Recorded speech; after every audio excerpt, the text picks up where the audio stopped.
ما ينفعش تبقى عايز تعلي سكورك في الريدنج في امتحان الايلتس وانت ما تعرفش الثلاث حاجات دي. اول قاعده عندنا: ما تقراش الباسج كلها وخلاص من دون ما يكون عندك بيربس او هدف بتقرا عشانه، لانك لو قريت وخلاص هتبقى بتضيع وقتك وهترجع تضطر تقراها تاني وانت بتدور على الاجابه. اقرا السؤال الاول، حدد الكيوردز او الكلمات المفتاحيه اللي انت محتاجها من القطعه عشان تدور عليها.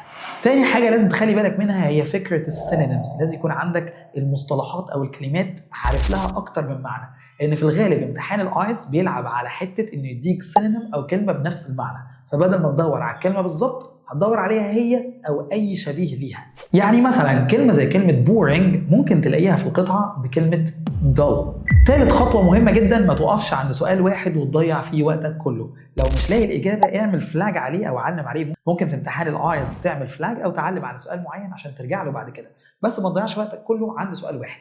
حل باقي الاسئله واعمل فلاج على السؤال الصعب وبعد كده ارجع له في اخر الوقت بتاعك.